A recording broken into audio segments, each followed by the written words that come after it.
and do not have access to the Zoom meeting from your mobile device, please come see me or Ms. Komoda and we will get you set up with a device so that you can listen to the meeting in Spanish. As a reminder, we ask everyone participating tonight to kindly speak slowly to allow our interpreter to effectively express your comments. Antes de comenzar, nos gustaría anunciar que la reunión de esta noche contará con interpretación simultánea y consecutiva al español, a cargo de intérpretes calificados en el canal de español.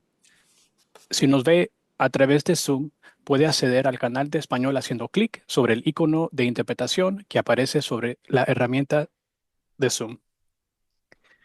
Tiene una forma de globo terráqueo. Si asiste en persona o no tiene acceso a la reunión de Zoom desde su dispositivo móvil, acérquese a la señora Komoda o a mí y le proporcionaremos un dispositivo para que pueda escuchar la reunión al español.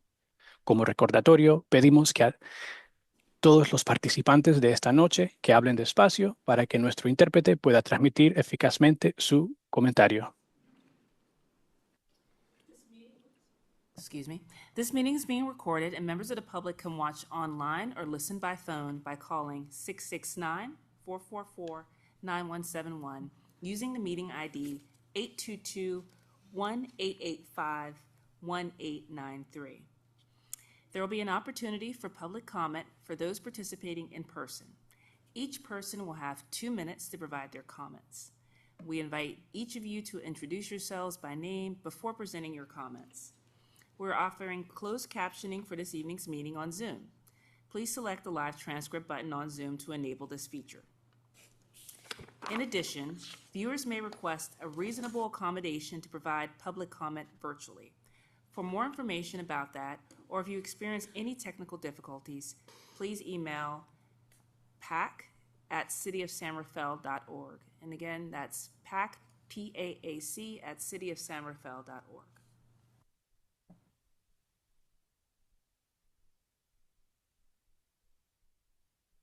Okay, great. I will now ask our staff and committee liaison report from Lieutenant Eberly and our Assistant City Manager, Angela Robinson, please report out. Thank you, Chair DeViti. We do have a couple of things to report out on. First, a SAFE team update for the first quarter of 2026, January through April. SAFE responded to 983 calls for service. Comparatively, from July of last year, so from last fiscal year, July 1 to April, SAFE responded to 2,560 calls for service. That's about 9.3% of the total calls for service. This is an increase, and we estimated that the SAFE handles approximately 8% of the total calls for service San Rafael Police Department receives. An update on our drone as first responder program. Currently, we have 6 licensed pilots with 2 waiting in the queue to get their pilots or to take the exam to get their official pilot's license. Some stats from January through April. So the first quarter, just a reminder, we have 2 drones. One of the drones responded to 174 calls for service, and the other responded to 110. Both of those drones, just as a reminder, live on the top of the public safety building, and we are very close to deploying the next 2 drones. One will be probably in the canal area, and one will be in Terra Linda. To emphasize the effectiveness of our drone program, in 2025, for the same first quarter, our priority run response times was 5 minutes and 7 seconds. Comparatively to this quarter, since we've implemented our drones as first responder program, we've improved 53 seconds, so down to 4 minutes and 14 seconds. It's almost a 1 whole minute faster response time, so we're very proud of that. Last thing I want to just mention is last week was National Police Week. It was very special for San Rafael specifically because we were able to honor one of our fallen officers that encountered a violent incident back in 1884. So a brief history, it was October the 12th, 1884, Constable Dennis Haley was patrolling 4th Street, downtown San Rafael, when he had a confrontation with an armed suspect that turned violent, and Constable Haley was shot in the chest, and unfortunately he did succumb to his injuries 3 days later, leaving behind a wife and 4 children. For more than 140 years, Constable Haley's sacrifice remained almost forgotten outside of historical records. And until the great dedicated work of one of our retired police corporals, Harry Barbier, and his diligence was able to bring back his story to light. Through years of meticulous research and determination, Corporal Barbier uncovered the details of Haley's incident and submitted his story to the National Law Enforcement Memorial in Washington, D.C. I was one of the lucky officers to represent San Rafael last week, and we stood there with probably about 20,000 other police officers there to give respect to all of the fallen officers who gave the ultimate sacrifice last year. And we are deeply grateful to Corporal Harry Barbier for his commitment to bringing this story to light, and I just wanted to pass that along to you today. Thank you. Thank you. Thank you for that report. Good evening. I just want to acknowledge a little bit of news. And so in your midst, you have Member Valdez, who was recognized by the City Council for the O'Brien Public Service Award. And so just want to acknowledge her work not only on the PAC and throughout the community, and just want to share that bit of information at tonight's meeting. Thank you. Thank you for sharing that. Okay, I will now ask our members here in the committee about their reports. I'll start with Member Alm. First off, congratulations, Member Valdez. Well deserved.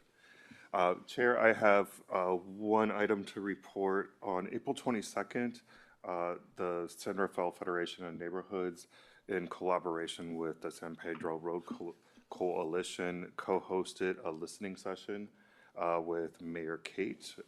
Very well attended. Over 60 residents of San Rafael participated in offering their feedback in a safe space, in a roundtable discussion with Mayor, and it was a very engaged evening. Thank you. Thank you. Member Nguyen?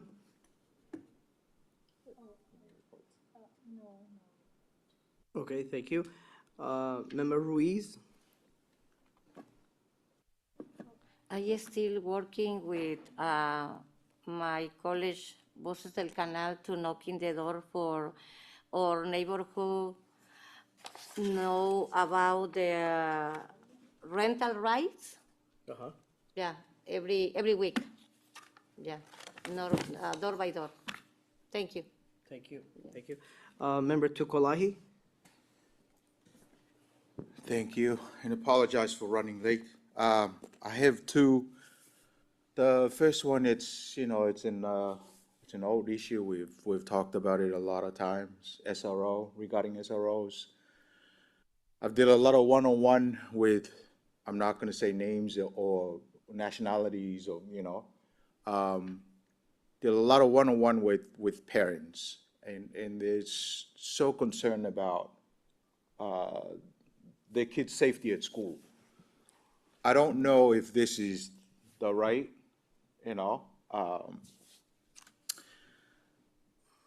a committee or stage for that. I know there's maybe the school, there's the city of San Rafael, the school board, but they wanted to, a lot of the concern, they wanted to bring SROs back. They want safety first at schools. And they talk a lot about College of Marin. They have SROs. They have offices in the school.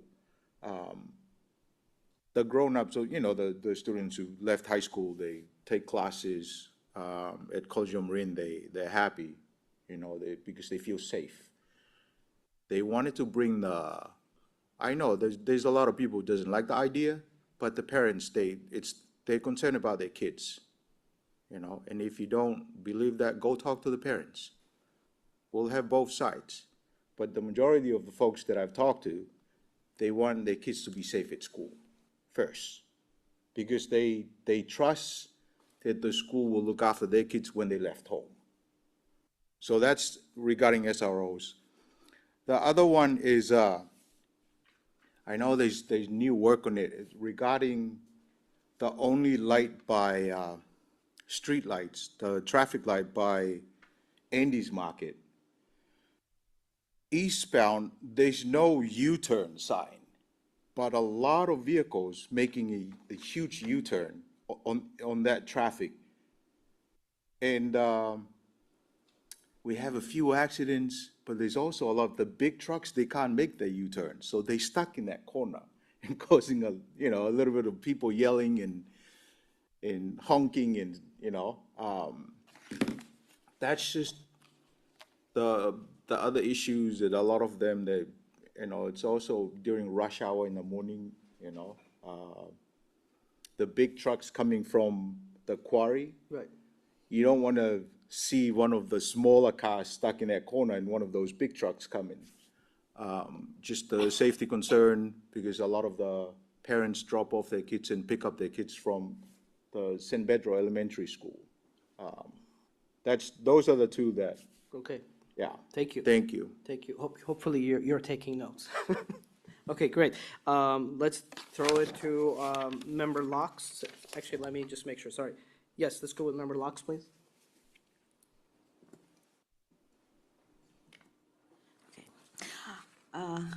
Hello, community. I just wanted to remind everybody who is a citizen that it's time to vote. And if you are registered, you're starting to get things in the mail. If you're not registered, please go to Civic Center and get yourself registered so that you can vote on June 2nd. But I did want to mention a couple of places that have been changed from the last time we voted. They do have the drop boxes, this is for San Rafael. They have the drop boxes starting May 5th, and the boxes are available until 8 p.m. on June 2nd. So that's 24 hours until June 2nd. At San Rafael, I call it Pickleweed, at 50 Canal Street, at the Canal Alliance at 711 Grand Avenue, at the Civic Center on the Vera Schultz Drive, as well as on the Peter Bird Drive. So each side, each paralleling the Civic Center. And as far as voting, San Rafael, of course, you can vote at the Civic Center, Suite 121, which is on the first floor. You can drop your things off there as well from 8:30 to 4:30 during the weekdays, and on the weekends, 9 to 5 p.m. And of course, on voting day, it'll be open until 8 p.m. And the other place I wanted to mention was San Rafael Health and Human Services Wellness Center at 3240 Kerner Boulevard is open from 9 to 5.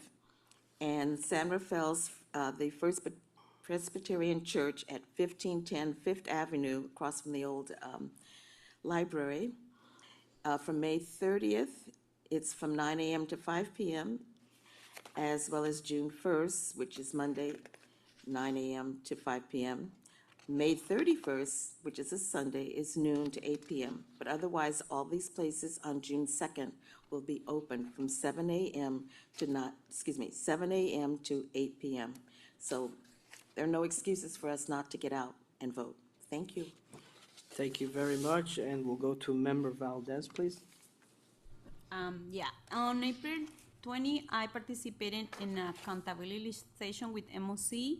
We had the presence of two candidates for supervisor for San Rafael and three for Novato. Topics such as childcare, immigration, housing, among others, were discussed there. Member Nguyen forgot to mention that she was there. I also shared the video there. And Heidi was there too. On May 17, I attended an event hosted by Canal Alliance, supporting small businesses in the community.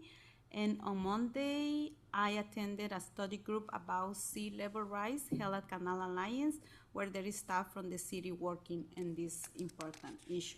This is my report. Thank you. Okay, thank you.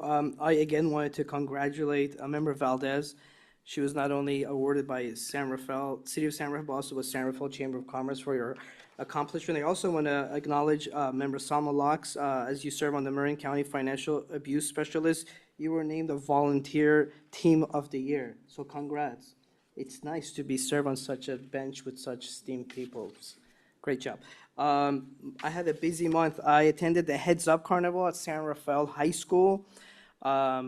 That's the school my son goes to. Got to interact with teachers, staff members, parents.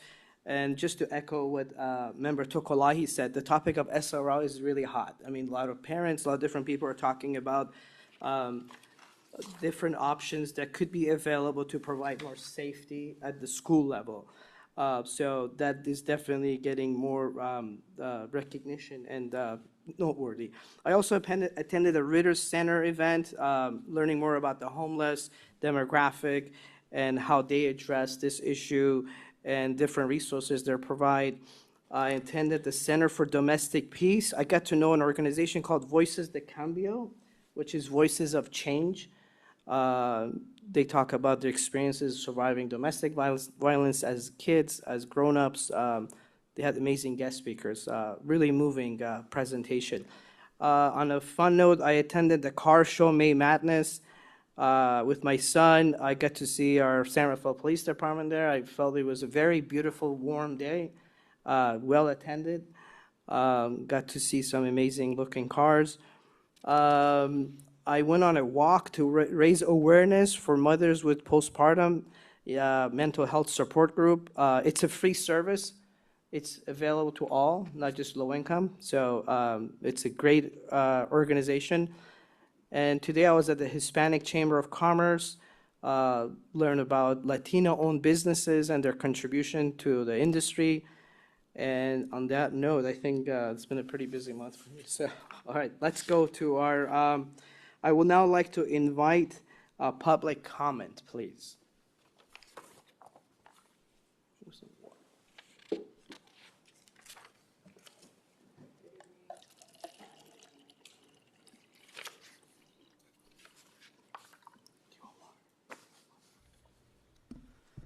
Good evening, everyone. You will have in your packet, I committed to following up on all the things that, as a resident of Marin County who sits in the audience every month, don't seem to be followed up on. So I hope you will take a peek at those.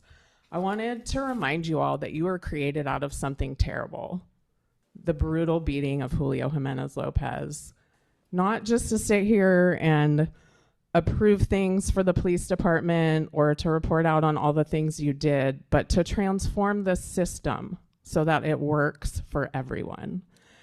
And I was wondering as I was driving here tonight, if you were asked, if you were wanting to get reappointed and you were asked, what have you done to improve trust, transparency, accountability, the relationship between the police department and community members? What have you done as a PAC member to do those things? I'm not sure what you all would say. And I hope that you will think about that. The chief is here, it's important to him. People came in the beginning. I was with a group that met for over a year with the city around how do we fix this? What do we do? Just having police around at school does not create safety. I have Advil in my medicine cabinet, I still get migraines. Like the presence of police does not create safety. And it was interesting that member Tokolai said he wasn't going to say the nationality of the people he talked to, because when you talk to white students and when you talk to white parents, most of them don't mind having police on campus. When you talk to kids of color and their parents, they do mind because they can't access their education because they're so stressed out. And I have talked to kids who will explain to you the response in their body when a police officer walks up to their group of friends and says, hey, what are you doing? So please think about these things. Thank you. Thank you. Thank you. I don't see any more public comment. I will ask, yes, if there's anybody on Zoom want to comment? Yes, we have one speaker. Go ahead, speaker. Good evening, members of PAC, congratulations for the work that you're doing. I do second what Heidi said about the trust issue and how it's perceived so differently among people of color versus white people in our community. Other than that, I am a little bit of a broken record, but I really would like the PAC to take an interest in the issue of pretextual stops. It's a critical issue all over the country. The chief, much as I respect the work that he is doing, is determined to continue with pretextual stops because occasionally somebody with a potential criminal issue is stopped, but it's not a reason to have pretextual stops simply because every once in a while somebody actually has something else going on, and it vastly contributes to the fear that people of color particularly have when they see a police car going by and they're wondering if it's going to stop. And because they have a broken taillight or whatever. So please take a look at that. And I will have some comments later on the traffic, which is on the agenda, which is something I spend a lot of time on now. Thank you very much. Thank you. Ms. Comida, is there any others? Okay, thank you. I will close public comment. I will like to ask if there's any questions from the member of our committee. I will start with Member Alm. I have no questions. Member Nguyen, Questions on what? No question. Member Ruiz, No question. Member Tokolahi, I have none. Member Locks. Questions on what, sir? Questions on the, thank you for clarifying, meeting minutes. Oh, you didn't say that. You're absolutely right. I will reframe, and I can go back to Member Alm. Any questions in our regular meeting minutes from April 15, 2026? Thanks for catching that, Member Alm. Thank you. Actually, after I answered that, I was like, I what can am see why you're awarded. Thank you. Chair, I have no questions. Okay. Member Nguyen? Any questions on the minutes? Nope. Okay. Okay, that's a no. Member Ruiz? No questions. Member Tokolahi? I got none. Okay. Member Locks? I'd like to make a motion that we accept the minutes as presented. Okay. Member Valdez? No questions. And I will second Member Locks. Excuse me, you have to open public comment first. Oh, I'm sorry. I'd like to invite public comment on this matter.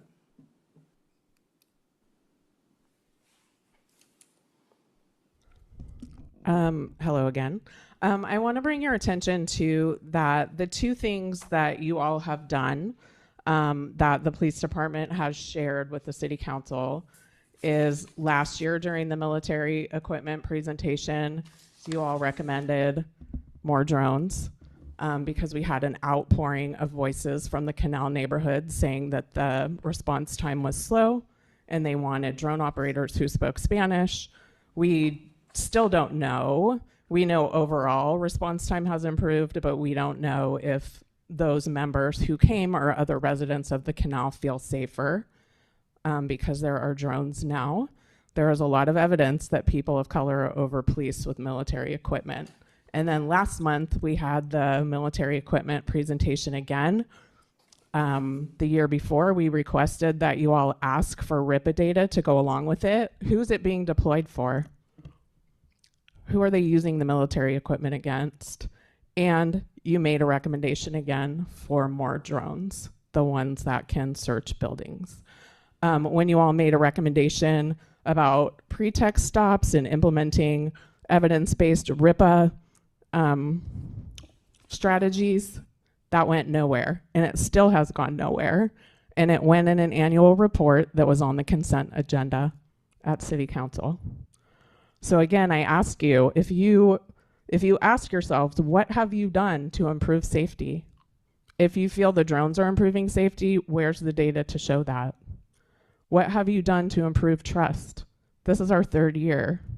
What have you done to improve transparency and accountability and relationships? What have you done to ask people, what does safety mean to them? Not everyone feels safe around people with guns, right? Kids at school don't. Unhoused people don't. Please talk to your neighbors and the most historically marginalized ones. Thank you. Thank you for your comment. I will ask Mrs. Komodo, is there anything on Zoom, public comments? No speakers requested on Zoom. No speakers on the Zoom. I will close public comment. I will now have to ask for comments from the committee members. Member Alm, any comment? Chair, no comment. Member Nguyen? Discussion on the motion? I'm sorry? No, I'm just following, Well, so you have a motion on the table, but we kind of jumped ahead of ourselves with not doing the public comment. So procedurally, and I'm not, and Robert's rules are a bit of a mystery to me, so I apologize. But we do have a motion on the table. So, but we often ask the committee members to provide any additional comments after public comment occurs, but we still have a standing motion on the table, I so have that that on hasn't been my- rescinded. I have it here. So after this, we'll go to, I have to ask for a motion to accept. So you're a little bit ahead of us, but I'm gonna get there. Just following this procedure here. Okay, Member Ruiz, any comment? Any, Comment? no, any comment? Okay. Member Tokolahi? No. Member Locks? No. Member Valdez? No comments, thank you. Okay, I don't have any comment. I will ask for a motion, and I think a motion has been presented. I have second the motion, so we are moving along here. I will now ask Assistant Manager for roll call, please. All right. Member Rom? Approve. Member Locks? Approve. Member Nguyen? Approve. Member Ruiz? Approve. Member Tokolahi? Approve. Chair DeViti? Approve. Thank you. I will have to open this up for public expression. Any public comment? I'm sorry? I'm sorry, I thought that when she asked me, somebody says approve, I haven't talked about yes. Somebody asked, I think. We were slightly delayed over here. Member Locks had not activated her mic, so she said yes when you were called. So, yeah, I mean, I approve, but I mean, yes, she I hear from her, so. Understood. So we will register your vote Yeah. approving the minutes. We good? Okay, let's move forward. Thank you. I will open time for public expression. I'd like to invite public comment on any matters that's not listed on the agenda.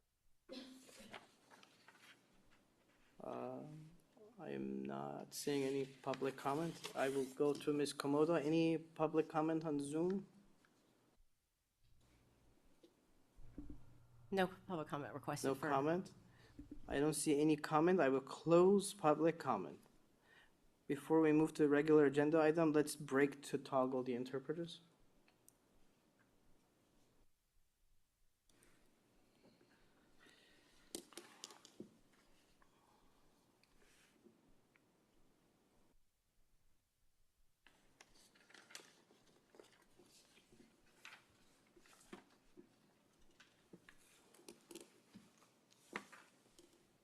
We can proceed.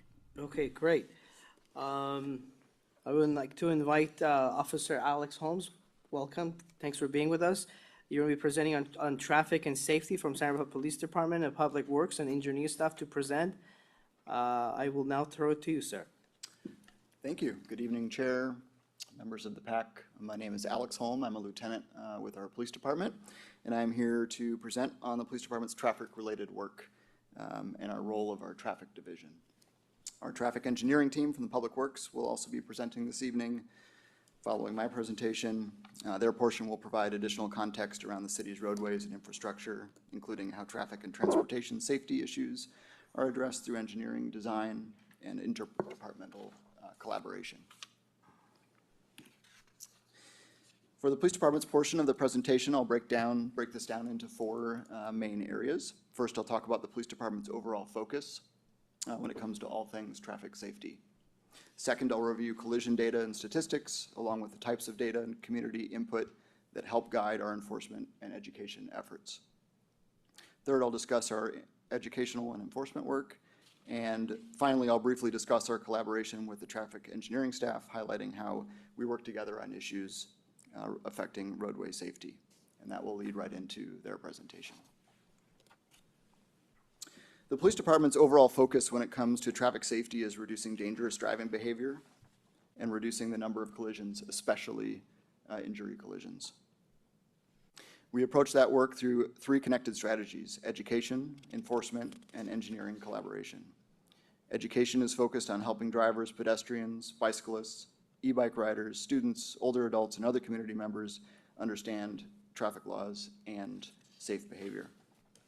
Enforcement is focused on the violations and behaviors that create the greatest risk, especially where we see collision patterns, repeated complaints, or unsafe conditions. Engineering collaboration allows us to work with the city's traffic engineering staff by sharing collision data, officer observations, community concerns, and design expertise. Together, these efforts help us respond to traffic safety issues in a complete and coordinated way.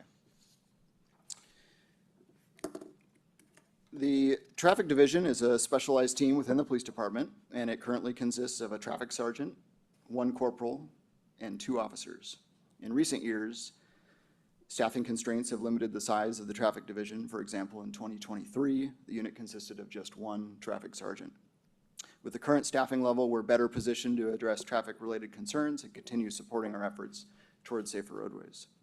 You'll likely see this team out on the road, riding motorcycles, investigating major injury collisions, and providing traffic safety classes within our community.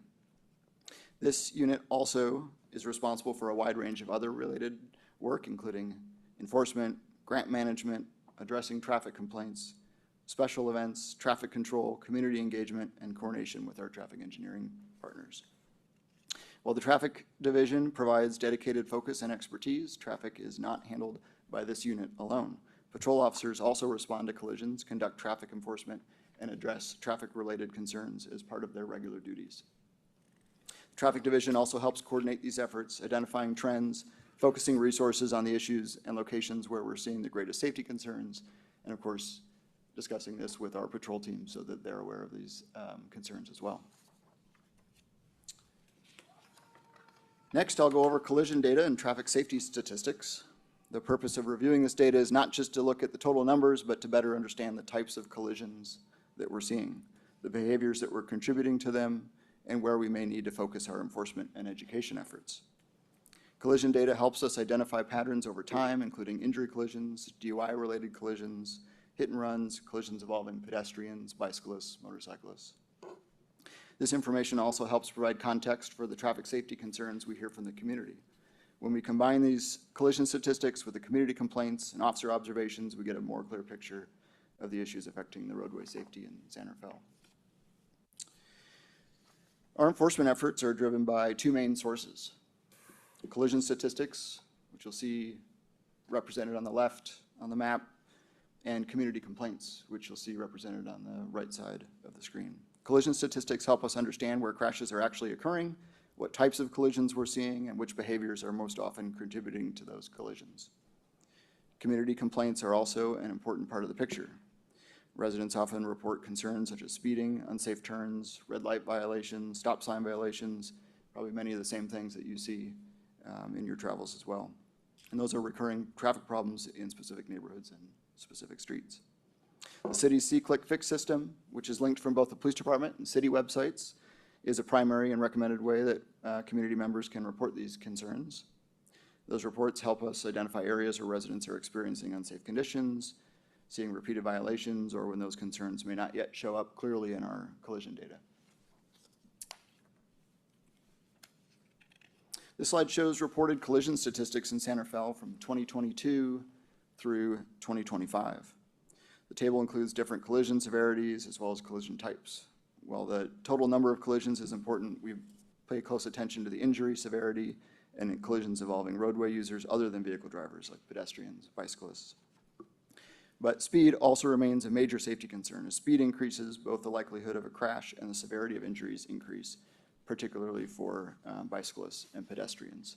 There are many studies that show the faster the driver, especially above the posted speed limit, the more severe the collision will be and the higher the injuries will be, and the fatality rate increases as well.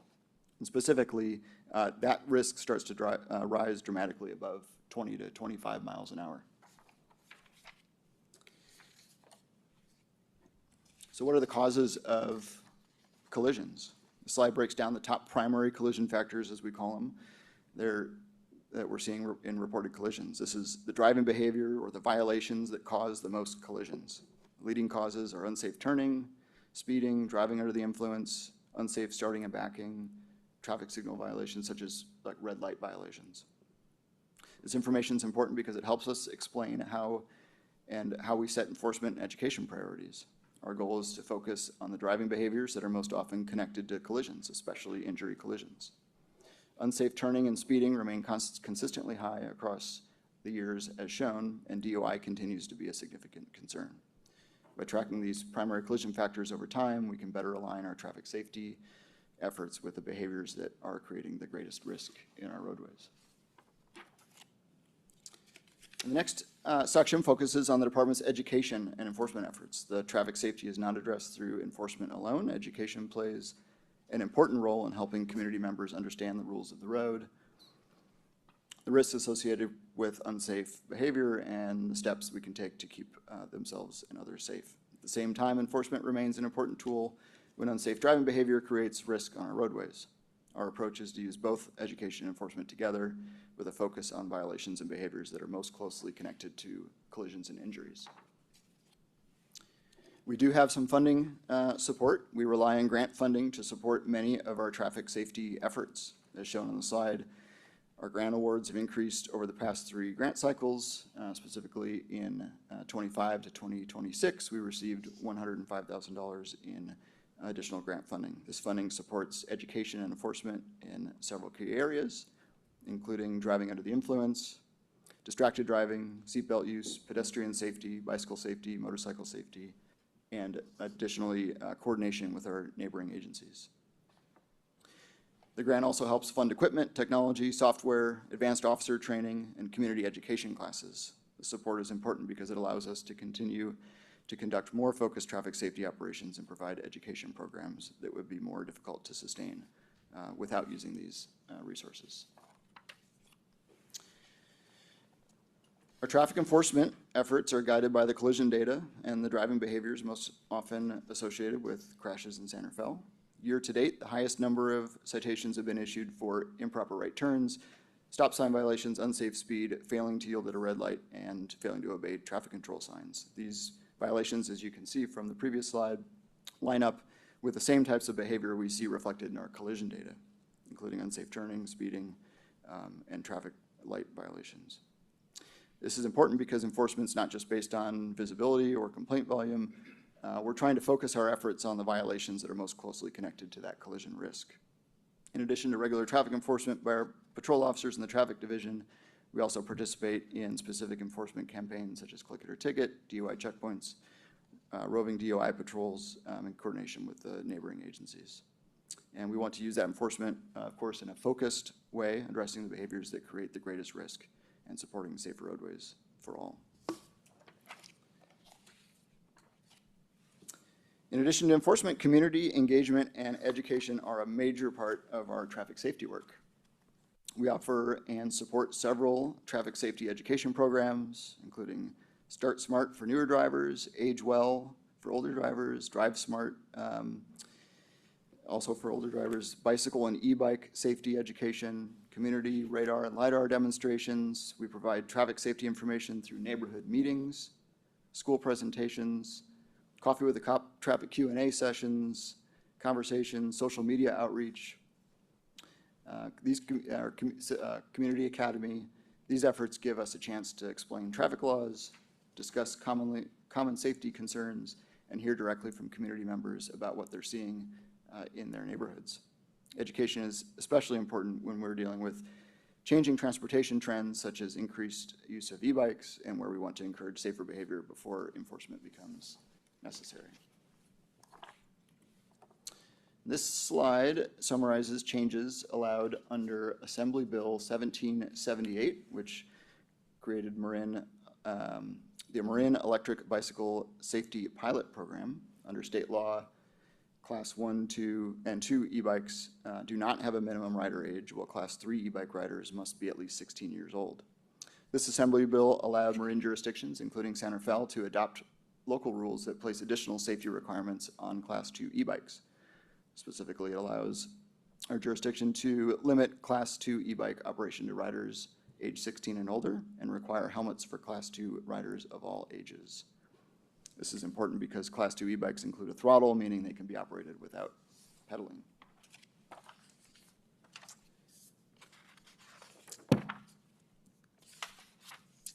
This final slide highlights how, right back there. The final slide highlights how the police department works with the traffic engineering staff on traffic safety issues. Traffic safety concerns often require more than one approach. Some issues are best addressed through enforcement education, while others may require engineering review, roadway design changes, signage, and many of the other things our partners here, the traffic engineering division, will talk about. But all of that work is supported by our observations, sharing of collision data, community complaints, and information from our enforcement activity in the field. And with that, I will pass it off to our partners in Public Works coming up. Thank you. Thank you, Lieutenant. Thank you.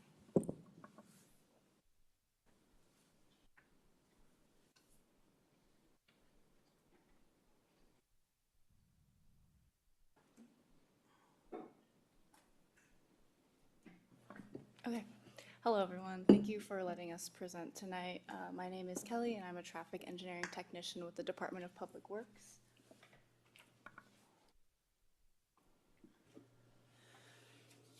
Good afternoon. My name is Saeed Fakhri. I'm a city traffic engineer. Yep. So as Lieutenant Holm mentioned, Saeed and I make up the traffic engineering division in Public Works, and we're collaboration presenting tonight on more about traffic engineering.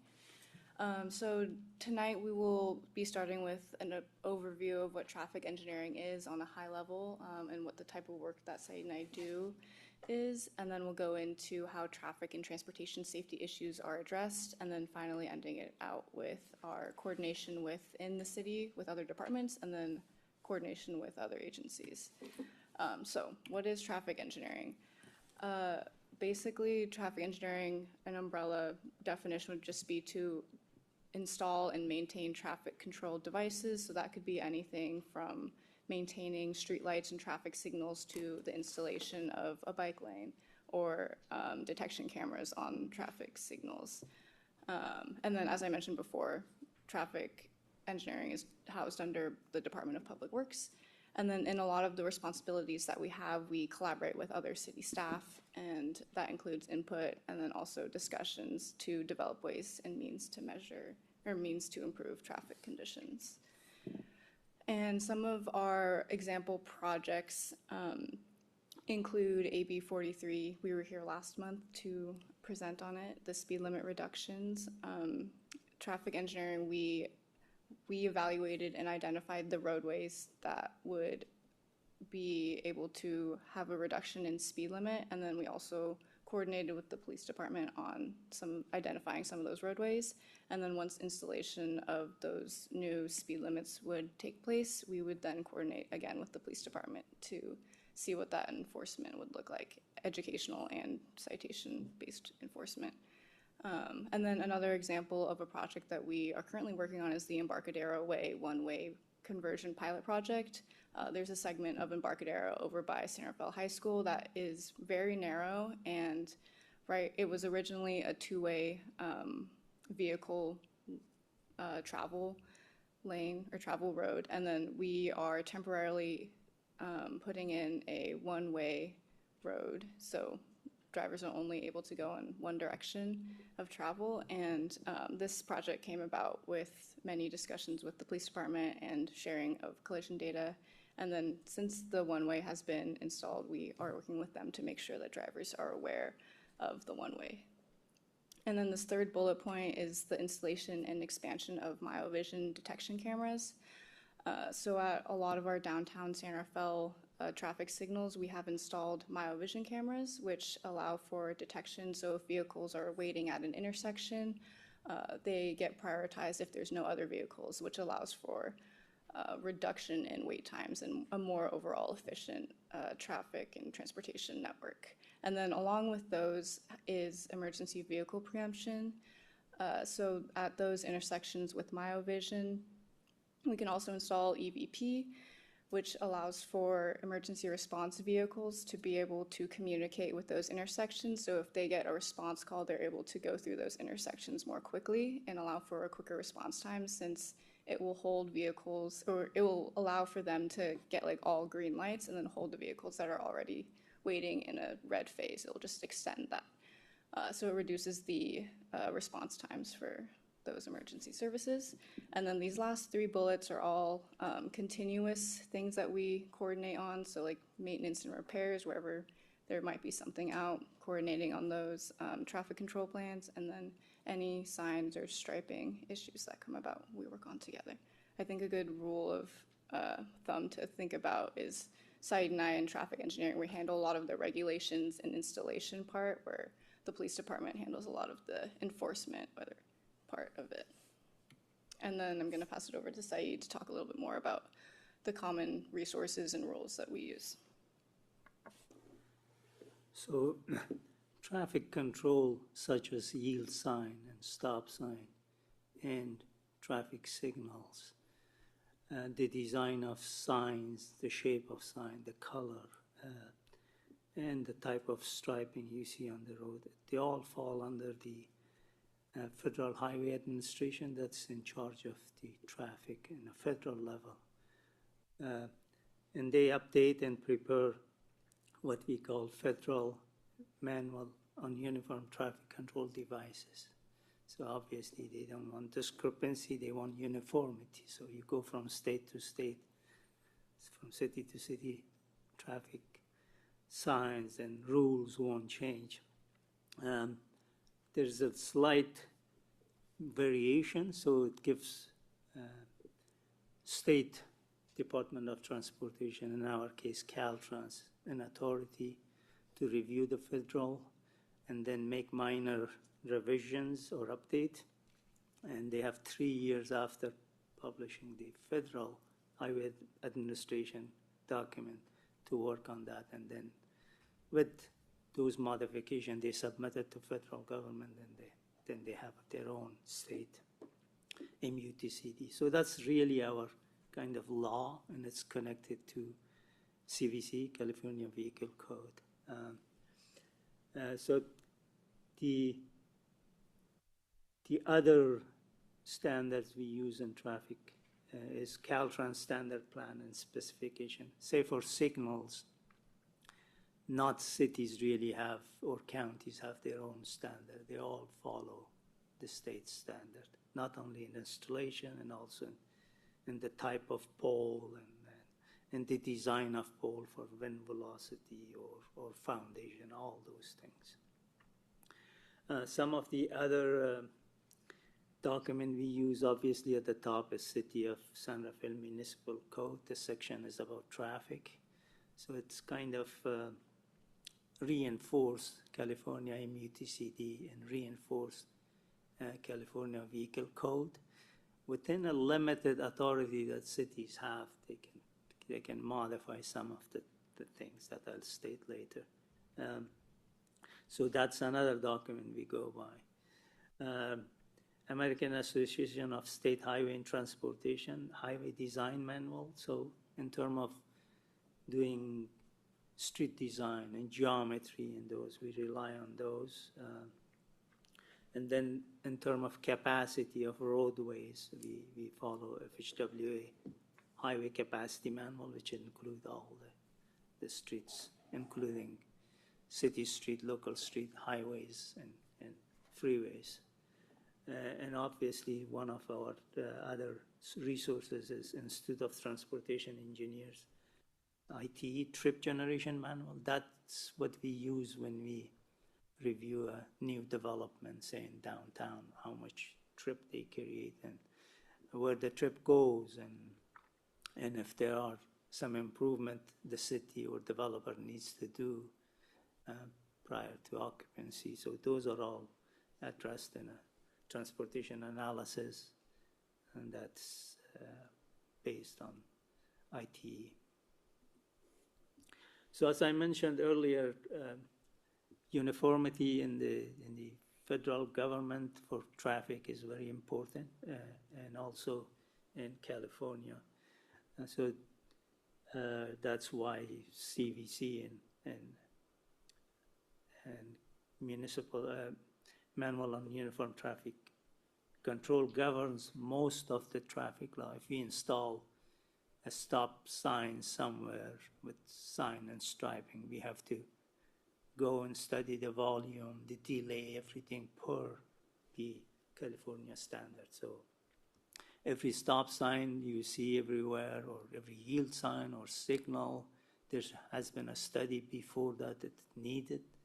And assuming you don't follow that, then you have really a liability issue. So one of the jobs that traffic engineer is doing is really to protect the city and following the federal and state laws.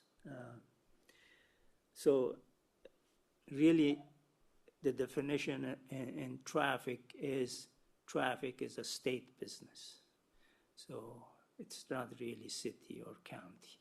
However, it gives us some authorities, the local agency, for example, San Rafael City can regulate parking on street. We can put meter, we can put hours of restriction for 2-hour parking, 4-hour parking, things like that, which our parking services is doing with us. But when we install the signs also, then it falls under the state and federal regulation, what type of sign.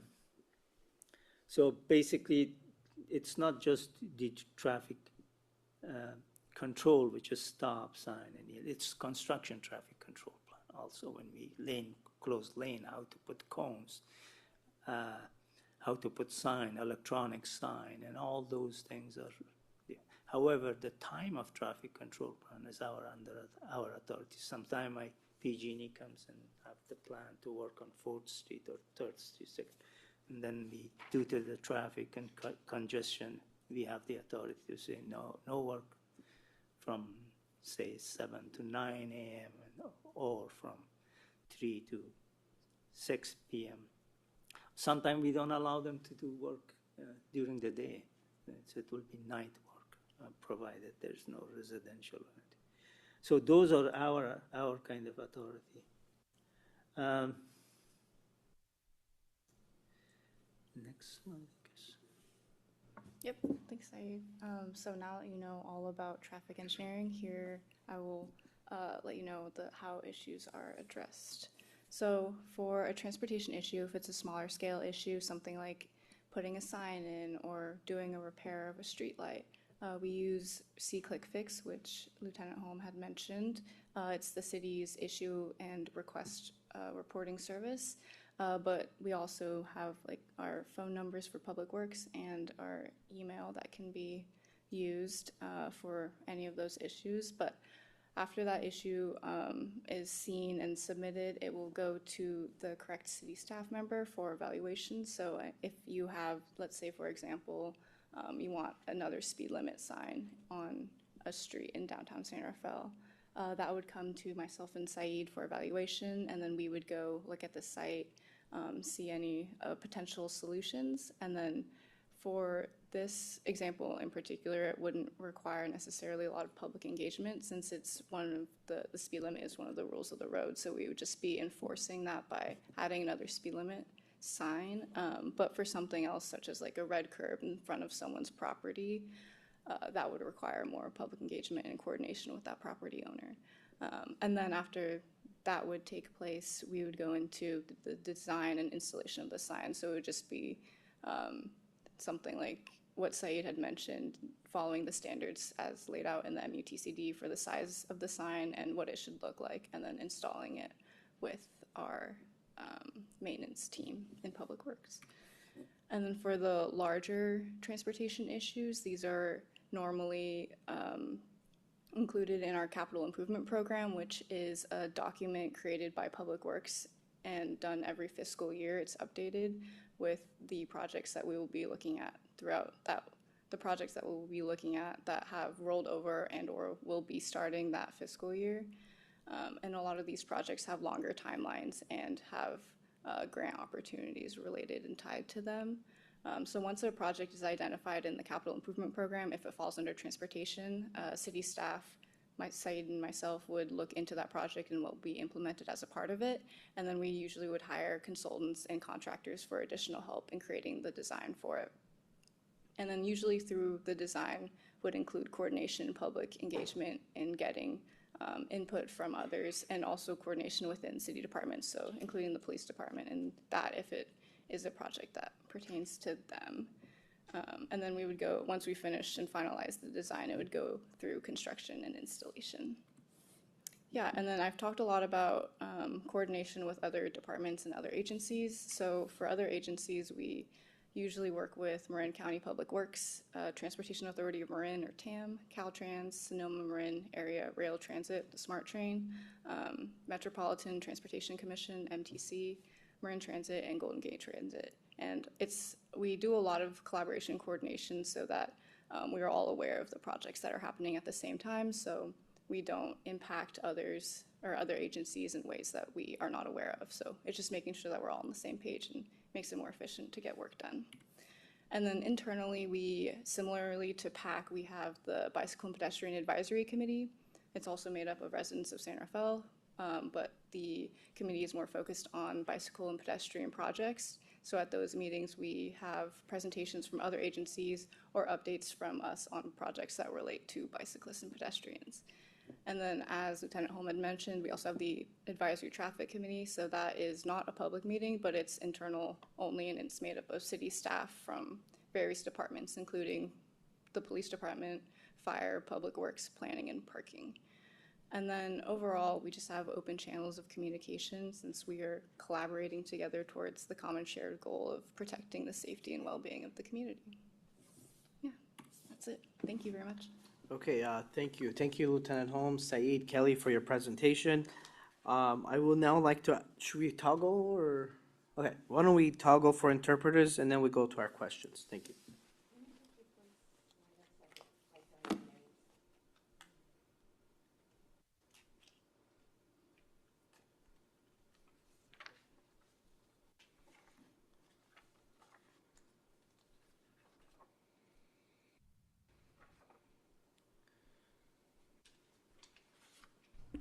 We can proceed, Chair. Okay, great. I would like to ask if there's any questions. Please highlight questions. We'll have time for comments as well. So questions, I will start with Member Alms.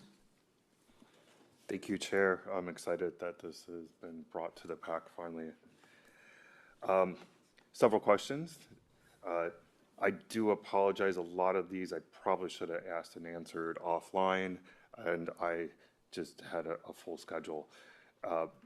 With respect to that, though, on our collision statistics, we have the data, but have we set goals to reduce, just quick math, like I'm looking at major and fatality injuries are averaging over 2% per year. Have we goals set to reduce that? My goal is 0 for fatalities, absolutely. And I think Public Works as well, and we communicate about that regularly, and especially when a fatal collision does happen, we do communicate and talk about each one of those to ensure that we're collaborating to make sure that the roadway doesn't, not there could be no more improvements, or maybe there could be improvements in that area or other areas that are similar to reduce that. In terms of long-range planning, and we have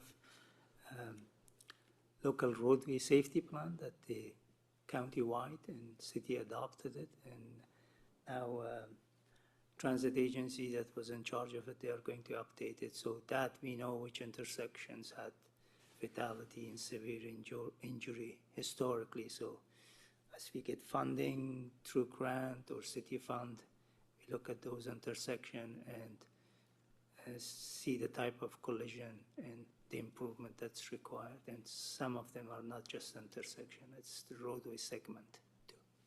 So when there is a major incident, is there an immediate meeting of people, or is this just brought to the advisory committee internally? We share the information immediately. Yeah. And then we'll communicate if it's appropriate. How often does that advisory committee meet? Monthly? Yeah. Monthly. Okay. It's monthly. With respect to the grant monies, what is like the percentage of breakout of how it's allocated? Like we received a pretty significant one, over 100K.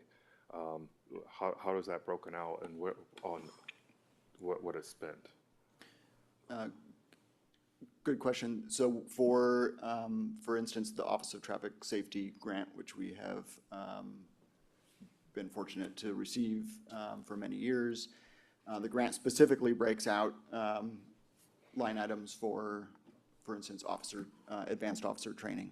So sending officers to advanced DUI school or drug recognition expert school, traffic investigation or collision investigation school. So there's an education, internal officer education component. Often there are line items for equipment, specific equipment that we may need.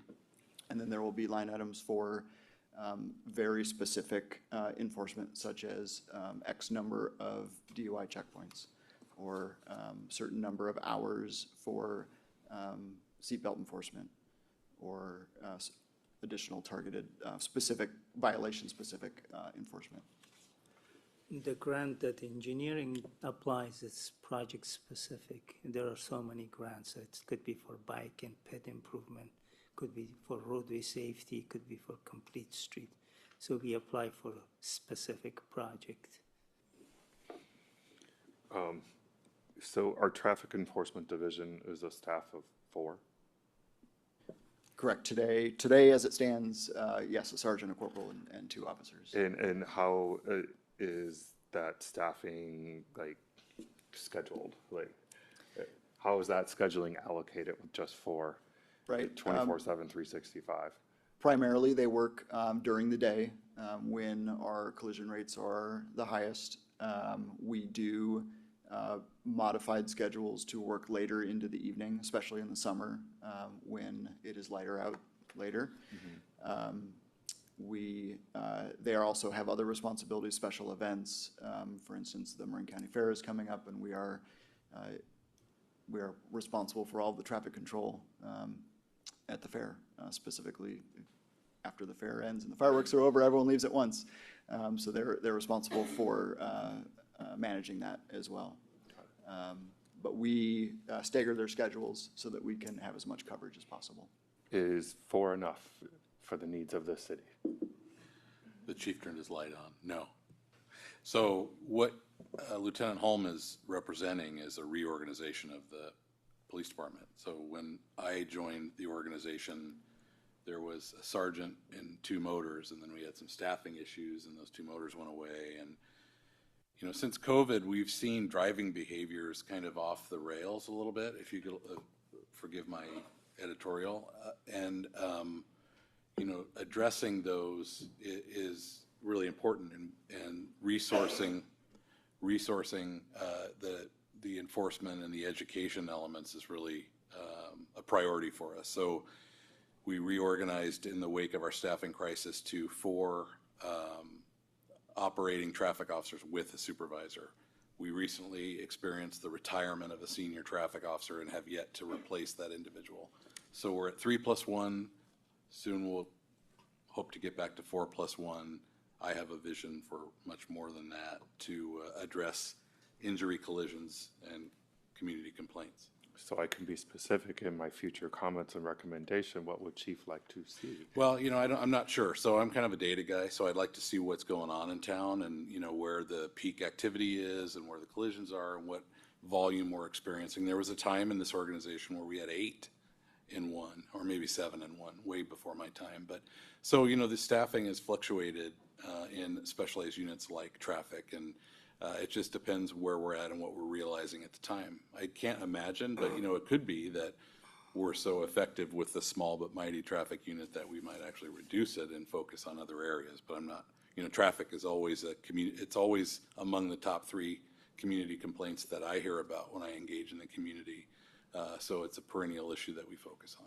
Yeah, I found the drill down data very interesting in the links on studies that have shown enforcement really leads to effective change within cities. The measurable data is there.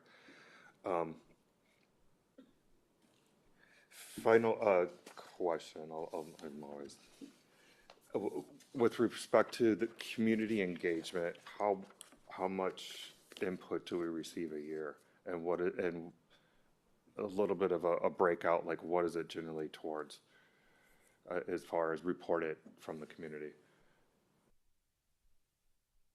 Is your question specific to like driving behavior, or are we talking about anything from DPW to driving behavior? Sure. Like how much input are we receiving from the community? I can speak to the driving behavior portion of that. We receive a significant number of submissions through the See-Click-Fix, which we address, and we communicate with those that report it.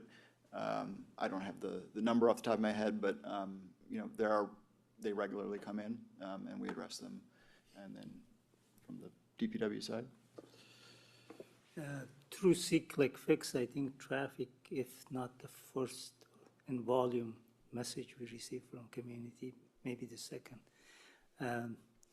But mostly it is pedestrian safety issues, some congestion in downtown, and then there are events where, special days that you have traffic congestion in some of the street, or some signal timing change due to state at some of their intersection that impacts our street. So all those are kind of combined, but definitely safety and speed in some residential street, that's most bulk of the input we receive. Thank you very much. Thank you, Member Alm. Member Nguyen? Okay, thank you. Member Ruiz? One of my questions, you answered him, but I have another question. Can I say in Spanish? Yeah. Yeah. En lo que leí de la agenda, dice, reportar una queja de tráfico, no haga clic para asuntos de tráfico, en curso o emergencia. Llame al número de teléfono que nos pusieron. Si se trata de una emergencia, este portal no se monitorea las 24 horas del día, los 7 días de la semana. Entonces, quiere decir que no revisan este portal que nos están dando en la agenda, solamente es por llamada telefónica. Yo les agradezco que hayan puesto el número telefónico porque cuando yo ando tocando puertas, las personas me hacen muchas preguntas y yo puedo compartir este número de teléfono que ustedes pusieron aquí. Solamente quiero saber si está bien que yo lo comparta con los vecinos donde yo visito y toco puertas. Gracias. Yeah, so from what I was reading in the agenda, it says do not click this link for emergencies. This isn't monitored 24/7. If you do have any emergent concerns, to call the number instead. And my question to this is, so this isn't monitored. And when I go door to door, a lot of people ask lots of questions when we're engaging with the community. And it's great that this number is there. So is it okay to share this number with members of the community? Unclear as to which number or where The number is 415-485-3000. Yes, that is our non-emergency police department number.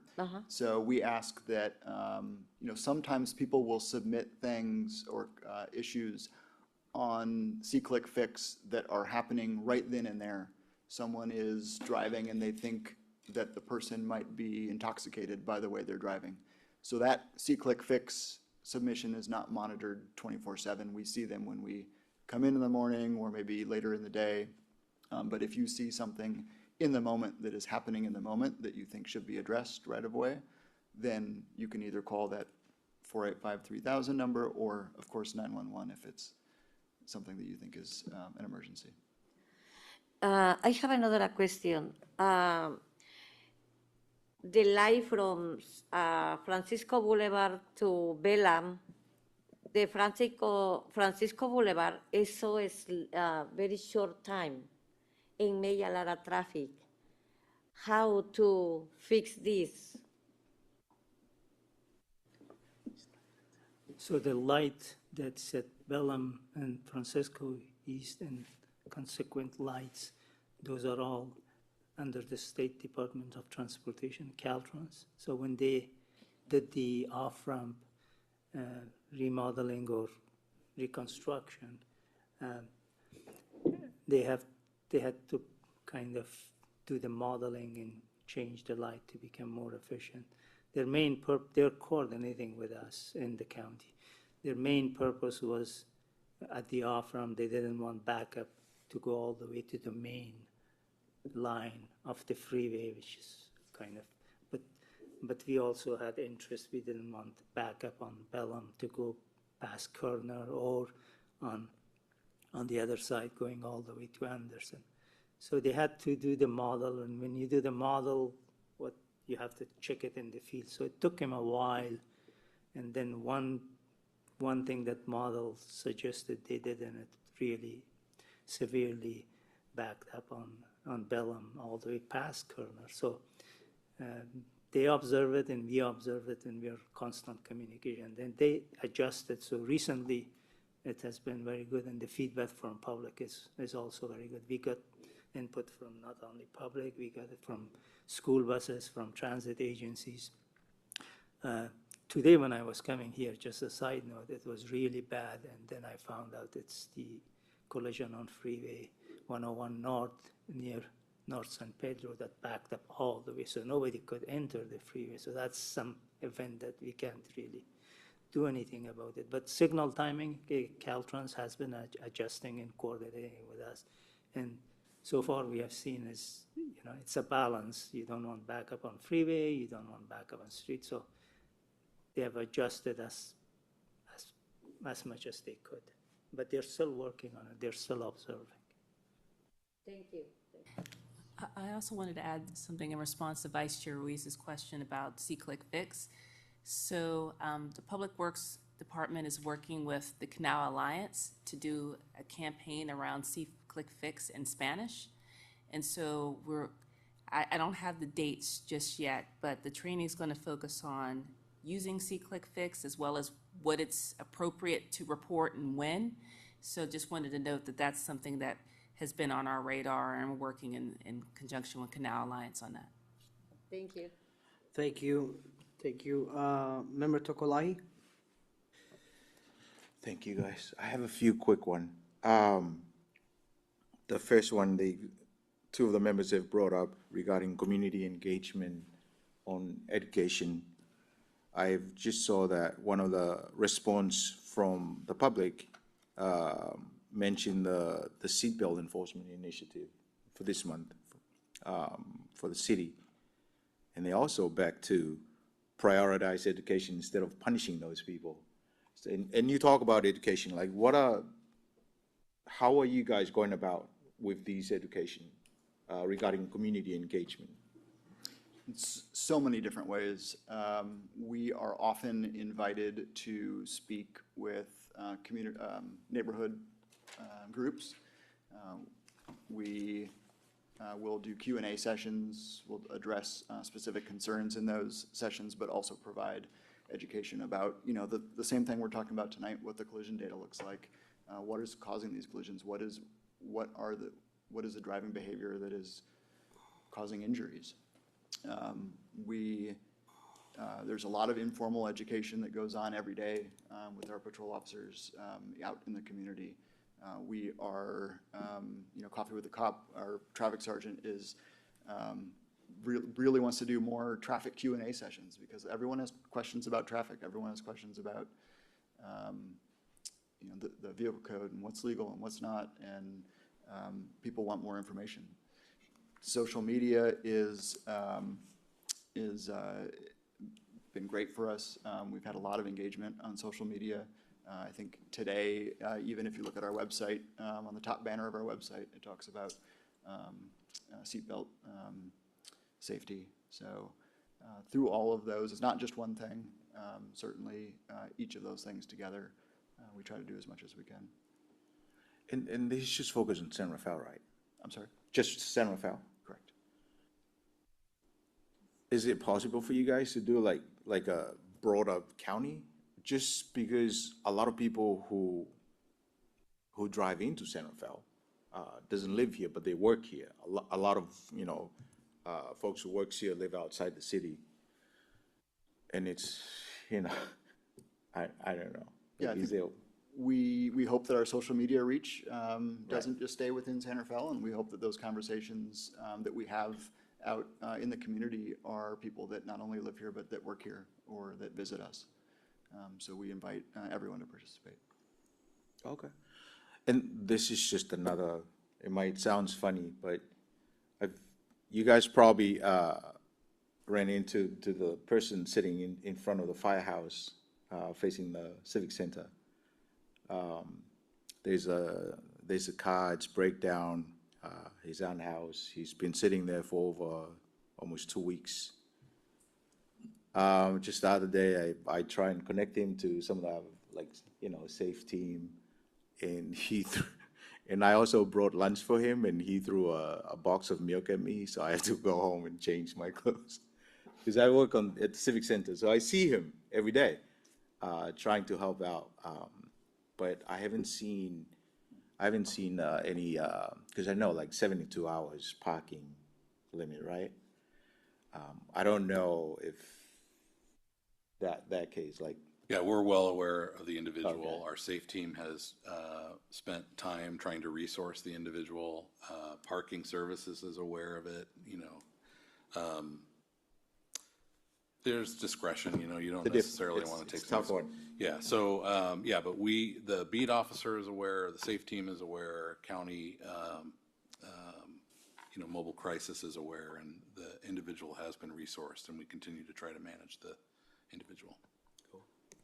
Thank you. Thank you. Member Locks? My throat.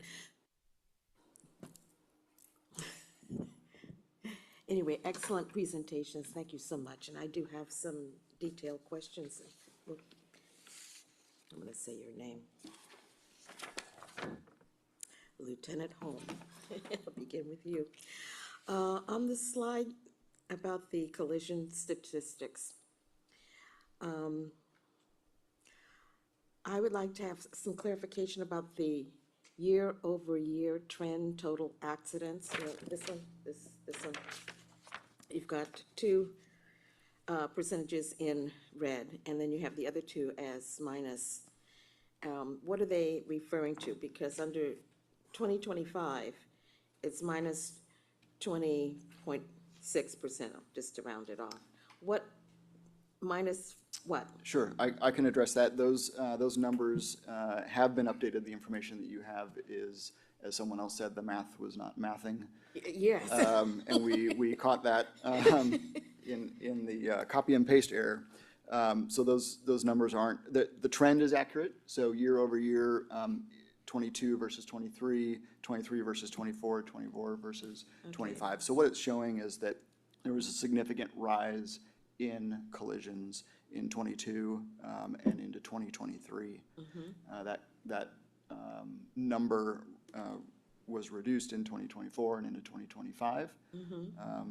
That happens to coincide with some things we talked about earlier, specifically our staffing of our traffic unit was that one sergeant in 2023. Right.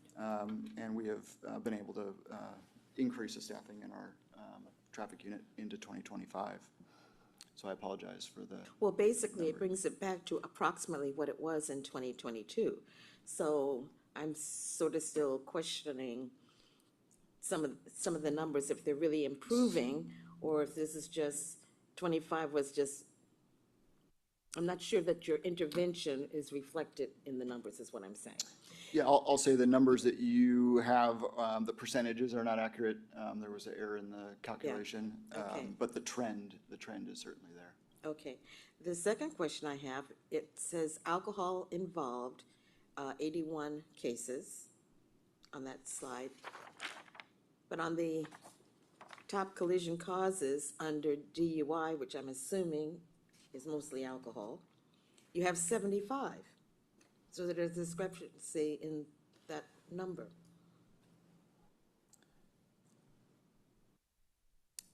So So There- slide number 8, yeah. do you have the slide? there are a couple, I think, a couple explanations.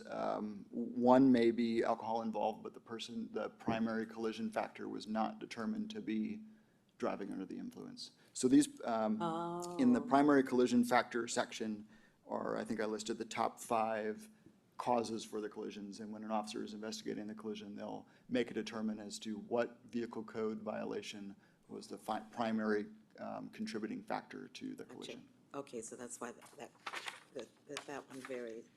Okay, then you talked about the various communication, educational offerings, which several of the members have already addressed. What came up for me was, when you mentioned the community colleges, are you specifically referring to the police, I forget the name of the course title, but the police courses that are provided at the police, at the community colleges versus I'm going to take an elective while I'm at the college about policing? I was talking about the specific, the San Rafael Police Department Community Police Academy, which is, Is that at the community college? no. No. Oh, that, I thought he said community. No, the slide, I thought the slide said, community college. Okay, and then the other thing is, about the kids on the e-bike and that education. Are you going into the middle schools rather than the high schools? Because that's kind of where it starts. I've not seen any of these kids know about hand signals. In fact, some adults maybe on bikes aren't doing hand signals either. And I'm very much concerned about that because that would help with their awareness of, I need to let somebody else know what I'm about to do. And so I think we need to get back to doing hand signals, that being part of the educational process. And the fact that when you're having these classes, are parents part of these classes? For about the e-bikes I'm speaking to specifically. I'll address the first part. So we are having conversations now, and we have been having conversations, and we continue to have conversations with the schools to talk about that education component and what we can do to help support the education component in the schools, and certainly not just limited to the high schools, as you said. So those conversations are happening, and we're looking forward to working with the schools. Yeah, but schools, but the other part of that was parents. Correct. Correct. Absolutely. I think it's really got to start with the parents, because we all were children once, and we know what instructions we didn't follow that our parents thought we were following, Agreed. Yes. And then my last question has to do with the fact that I would like to see our committee make a actual formal recommendation to the department. We can save that for the next item. Hang on. Okay. Because there's been a recommendation, a reference to a particular street that has people making U-turns, and the universal law about U-turns is if it's safe to turn without saying not to turn, a person can make that turn, even though they're wrong in doing it. That's a universal police thing, traffic thing, right? If it's not posted to not do it, and you believe it's safe, you can make a U-turn, correct? Correct. Okay. And so the recommendation is, as you've identified that that's really a problem, one of the things hearing the community say, what do we do? Here's an opportunity for us to address as a group. One of our recommendations would be for this department to research that particular corner with the possibility of putting up a no U-turn sign. Can I? I like the energy and I like the ideas, but I think you guys are jumping ahead. Jumping ahead? Yeah, the next phase of the questions is what's your recommendation to be included in the annual report? So maybe put a little break on it, we'll come back to it. Where do you have that? I have it on my, over here. On my, Your agenda? your agenda, yes. So what you're saying is, I have it as a journal. Excuse me, it's not in the agenda, it's basically to help the chair facilitate the meeting, and so But I we like open and close public comment, where we take comments from the committee members, and so it's just a guide to help him facilitate the meeting. So it's not in the agenda that was publicized, it's in the instructions to help him facilitate the meeting. but I got you. Don't mess with me. I got you. I won't. So I'm hoping that that's gonna. Yeah, I got your back. That's gonna come up Yep, because. I have it written right here. I'll make sure when I come to you, we'll definitely capture that for the recommendation. Any other questions? Not recommendations, Member Locks? I think that's. Okay. Thank you, dear. Let's go to Member Valdez. Through the chair, one moment before you initiate your questions, just for clarification and for the record, slide number 7, which there were some questions about the percentages. There'll be an amended slide that will be posted on the website tomorrow. The calculations, the raw data is correct. The overall trend is correct. The calculations as far as the percentages were off, that we realized that shortly before the meeting. So apologies for the error. Thank you. I appreciate that. This is a very personal issue for me because I am a pedestrian who was hit with a left turn, one way by a person who was DUI. So I like seeing the numbers be amended and reflective of it. And it seems to be actually an increasing trend within our state. And that's very unfortunate. Thank you. Thank you, dear. Member Valdez. Yeah, some of my question have been answered, but I have one. What is the roving DUI patrol? What is the what? Roving DUI patrol. Sure. Thank you for asking. So especially for our grants, there will be line items for specific enforcement. For instance, a DUI checkpoint, which I think everyone's familiar with. But a roving DUI patrol would be targeted specific enforcement DUI patrol, but not in one location, not a checkpoint. So it would be several officers in patrol cars driving and specifically conducting DUI enforcement. That's their primary objective for a particular amount of time. Okay, thank you. Thank you. One of the numbers here that I'm noticing that's troubling is the hit and run number. We went from 121 to 157. We didn't talk about vehicle and bicycle accidents a whole lot. That number is also higher. I'm also being mindful of top collisions, unsafe start and backing. That number seemed to be higher than before. Anything we can do to address these, or what's your experience as far as what's the best way to handle these?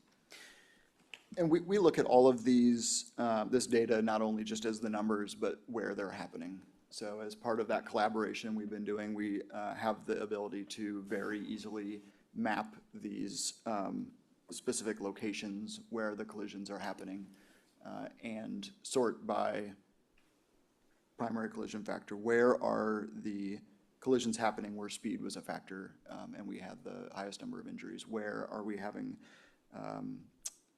you're talking about unsafe starting and backing. Where are those collisions happening? So we're addressing specifically education and enforcement in those areas. And then again, having that communication with Public Works. What can we do on an engineering side to help people if it's happening more in one area than another? What can we do to change the roadway or signage or whatever it might be to help reduce that number? Okay, thank you. And the other thing is, I'm not sure if you have this info, as far as ticket being issued to e-bikers, is that something we have data on? Or is that something that gets done even? Yes, I don't have the data with me specific to e-bikes, but we have issued citations to Okay. those on e-bikes or those on, we might call them e-bikes, but they're not even e-bikes and they're considered motorcycles. Yes, that's what it seems. I drive down San Pedro Road and I do see, kids from school just like zooming through without helmets, going really fast, almost from a distance, looks like a motorcycle, just how you mentioned. And I'm wondering, what are some things we can do? So I appreciate you sharing. My next question is for the traffic team. Speaking of Point San Pedro Road, one of the comments that I get a lot from our residents coming from Point San Pedro Road, passing San Rafael High, going towards the freeway, there is that crosswalk where the kids press the button to cross, or sometimes they don't. One of the feedbacks I get is like that light tends to stay much longer, or it causes more traffic. Has there been any what's that causes traffic? Because it just stops. And I was talking to one parent. They were saying, how about the use of the old school, stops, somebody who holds a sign. That way, in case, so they can kind of direct traffic more efficiently. Has there been any consideration on that crosswalk in San Rafael High School? Because it seems to be a point of traffic. So that intersection, what we call it HOG, it's a pedestrian signal where you can drivers, except with somebody press the button. We have met with high school parents and school staff, and we have listened to their complaint. And most kids, almost all of them, they don't press the button, they just cross. And that's an issue, so we took a step and installed larger sign which says push the button and then cross.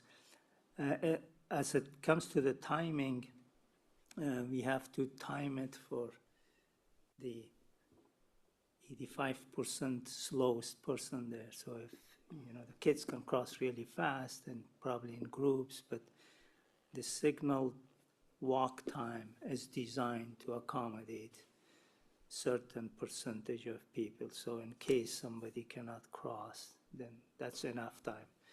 And then some of the people come later and cross. So that's what I was mentioning is the law that we have to provide pedestrian enough signal timing.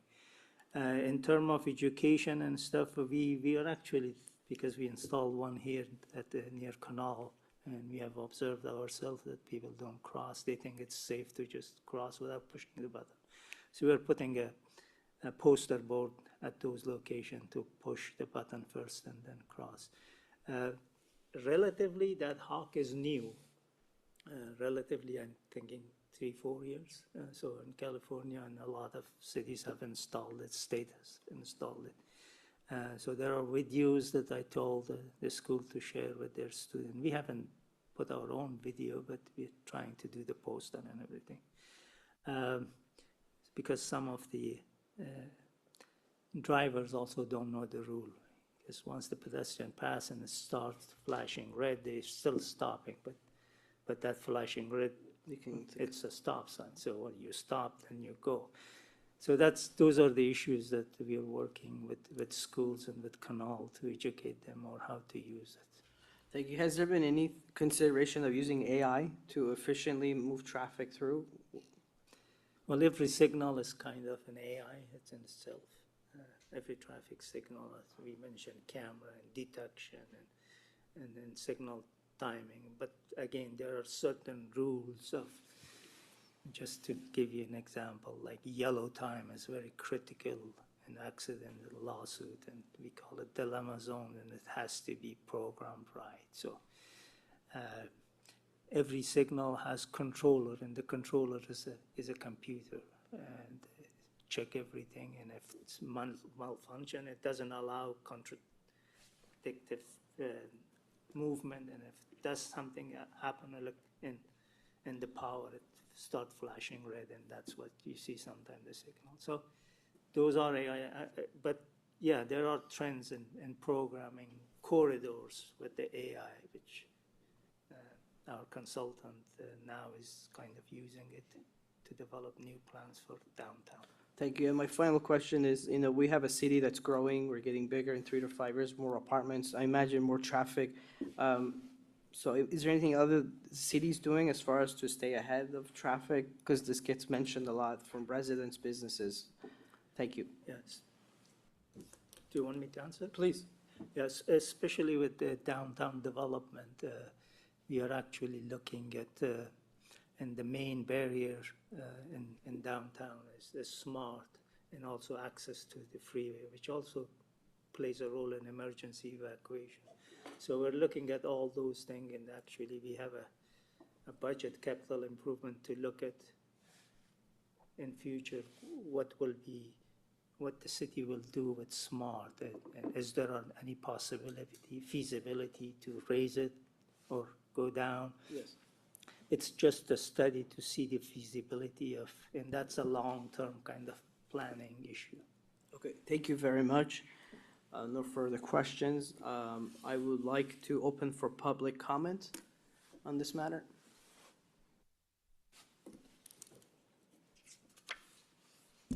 Thank you for your presentations. I think it's scary to have a car hit a person or a bike because we know who wins in that collision. So as safe as we can make it, that would be great. Thank you for pointing out that the math is not mathing. I'm an analyst and I was like, that is so wrong. There's no way that's right. So I was sitting there doing the math in the chart. But I also had a question about the unknown injury, because as I was going down 2025, I was thinking, oh, it's reducing significantly in minor injuries and no injuries. But then I got to the unknown injury that went way up. So question about what that is and why. And also a question around the MyoVision and how it detects and what it collects. Is it just simply saying someone's at this light and it's red, let's turn it green, or here's an emergency vehicle, let it go all the way down without having to stop?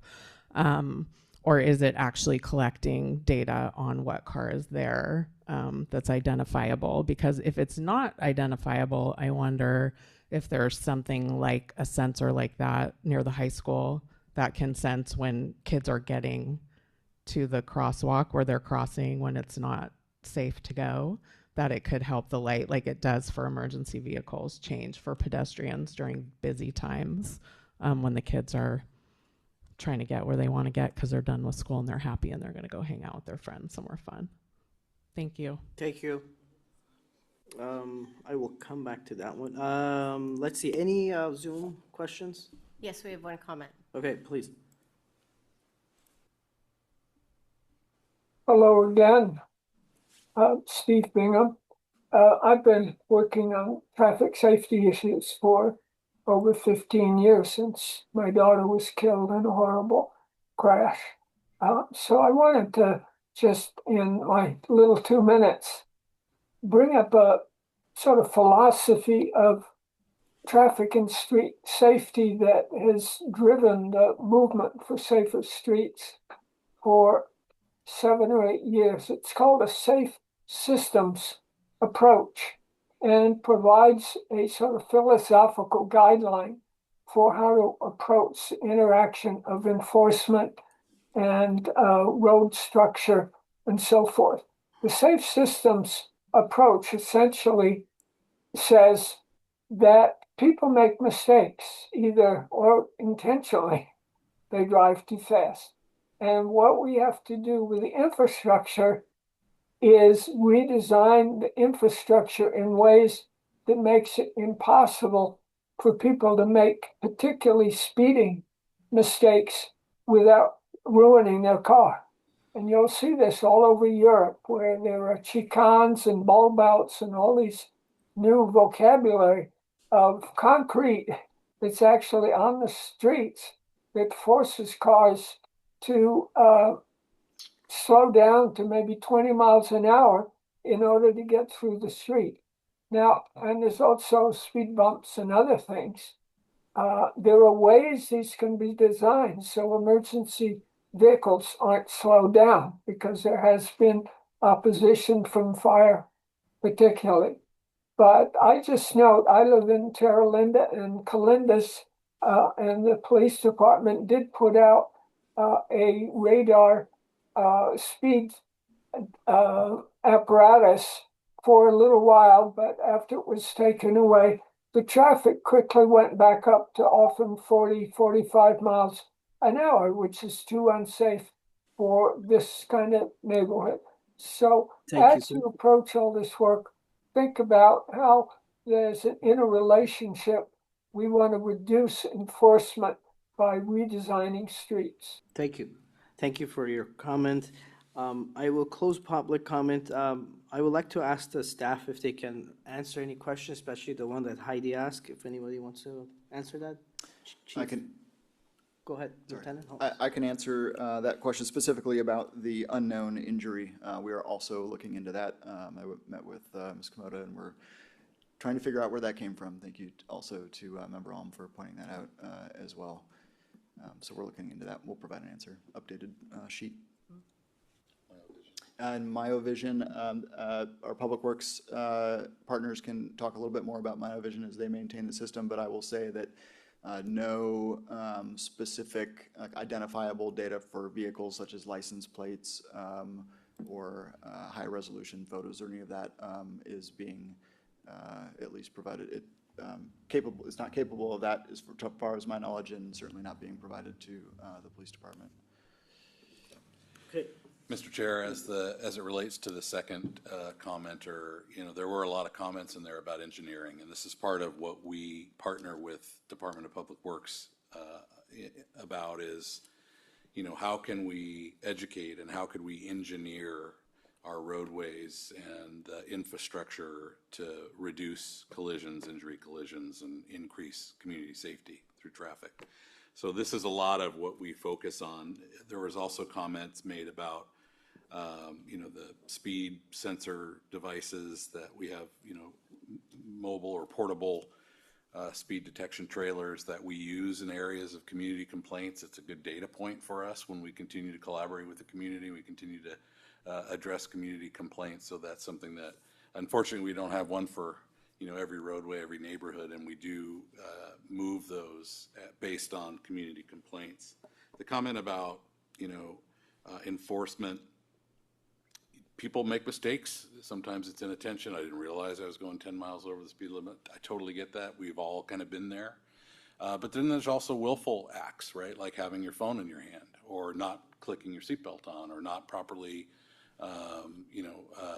securing your child in a car seat as it is applicable to the California Vehicle Code.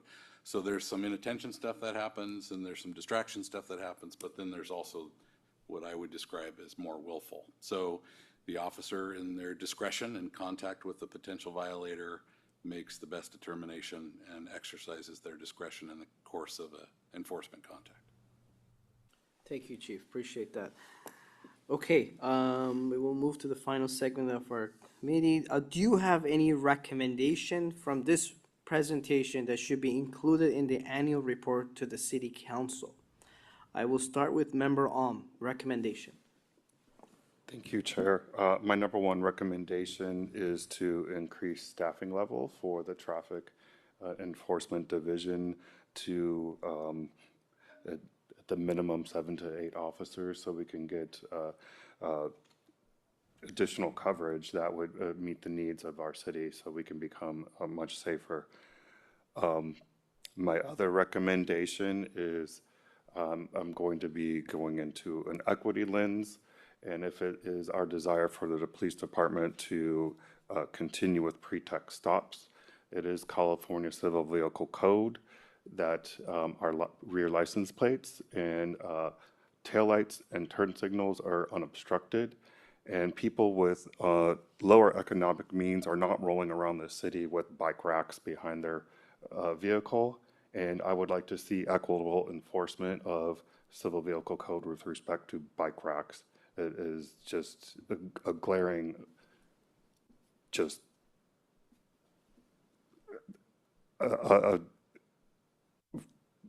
I'm a loss for words, but it's just a glaring abuse of what the laws are.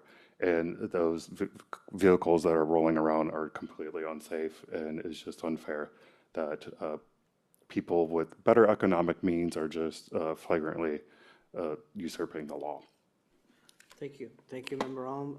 Member Nguyen? Yeah, I just have some suggestions that I would like to have install more cameras in some of the traffic transaction, that they have a more statistic of the accident. I see this. I see some of the transaction is we don't have much cameras on the light, transaction light. And also the second one is like Ruiz talk about the numbers for San Rafael Police. It seems to me it's not very doesn't work very well. So people have accidents or something like collision between the two cars. We have a hard time to report to the police, or to have police come right away to solve the problem or make the report. So the number 415-845-3000 is not very, you say it's not very, it's 24/7 for people working there. It's not, people pick up right away for if have a collision or have some accidents. We just know that number to call in. So I just suggest that if you have more staff operate so that number, so that we'll be ready to pick up the phone. Thank you. I'll wait till we get to you. Can Well, you? it's to comment on, do I have to wait to comment on something? I would that wait, somebody then I get sidetracked and I Okay. skip people. Okay. Member Ruiz. Any recommendation? The same recommendation than my partner will be. Okay, Yeah, just second. thank you. Member Tukulahi? I don't have any recommendations, just I just want to see more studies, especially around taking these educational materials to the communities, the schools, parents group, I also wanted to, I'm going in to meet with a Point San Pedro Road Coalition. So I do not want to jump to conclusion, like I want to make your recommendations on that no U-turn sign by that traffic light on Andes, because it's, I know they probably been doing a lot of work on that, and I've seen a lot of work done on that road. So I want to dig in more and talk to them and see what's going on, before making any final recommendations regarding those. But I'm all about educating the communities, There's a lot out there, but we need to get those info out to folks. And it's tough for them to accept, and because some people, they'll look at it like, yeah, I know it already. But deep down, we know, once they run into issues or, problem, that's when they realize it, oh, I should have taken the training seriously. So, thank you, though. Thank you, sir. Member Locks, please go ahead. Okay, thank you. In response to Member Ng, I believe that you said that if they call the non-emergency number, they will always transfer you over to what you need. So maybe the education is, I thought that you heard him say that, because they're not recommending that they call the number that she said in her presentation, because that's not monitored as frequently, but to call that other number, which is a general number. Did you not hear him say that? And so that's what needs to be shared in the community. You can always call that number. And if it's non-emergency, because I have used it, they refer you to who you need to be referred to. I have never called that number and no one responded. So what's the numbers what the other number? 415-485-3000. It's our general non-emergency number. Right. Yeah, but that, like I said, is not many, like you say, it's not 24 over 24 people who pick up the phone. That is 24-hour phone line. Yeah. Have you called that number and you had an issue? Yeah, I have. How long ago issue. was that? It's a couple times in the past, like collision or something concerned with my safeties or in the neighborhood. I call that number. It's not very. They have a many option for you. Just like option 1, 2, 3. It just take a long time. It seems like answer machine. It's not people right there to pick up the phone. I think we can talk more about your experience Yeah. with that, and we can certainly address what you're talking about. Yeah. Yeah, so I mean, it's very hard for people to reach out the police when they need help because they have many options, and then finally, it's just like 1, 2, 3. So we follow that option, but then finally, it's just like hang up. You should always be able to talk to someone Yeah, quickly. So yeah, we'll like we'll please talk to to you about check that. Thank you. Well, on that note, we don't have like an option, press 1 for Spanish, for Vietnamese. I've never called that number, I think. There's no option for bilingual speaker? Just curious. So there's people watching at home, and I don't want people to be worried Yes. about being able to get a hold of us. Yes. There is a phone tree. You can get you will always be able to get a live body. If there is a language barrier, we have a fully supported language access line, and they without delay get a translator on the line to assess what the issue is. If you're in an emergency, if you're in the middle of a roadway in a collision or potentially injured, call 911. Don't ever hesitate to call 911. If you're safe, if you've made it to the side of the road, and nobody's injured, that's a good opportunity to use the non-emergency line, because then we don't tie up 911 lines. The 3,000 number that we're talking about is 24/7, 365. It's managed by records staff during the day. When records closes in the evening, in the early evening hours, it's transferred to dispatch. It's the same people that answer the 911 lines. So there are professional dispatch and record staff that answer that line 24/7, 365. Thank you. Thank you for clarifying, Chief. Member Locke, please continue. Okay. Okay, to continue, about the equity lens that Member Alms mentioned. I forgot which parking lot, but I want to say Montecito, but maybe it was another one. And I walked around and looked at all the Teslas. Just, none of them had a license plate in the front. Why aren't they being pulled over? They didn't even have a license plate like on the dash. Why aren't they being pulled over and asked to, mechanically put a license plate on, go to someone who can drill a hole in their bumper or whatever and put it on? Why hasn't that been corrected? And that has been brought up in this room with this group more than once. So because you saw vehicles without a front license plate does not mean they have not been pulled over. Again, it comes back to officer discretion. Officers do pull over vehicles without front license plates. Okay. Officers do issue citations for no front license plate. Officers do warn people for not having a front license plate. So all of these things do occur. Both license plates is really important. We pay our tolls, and all of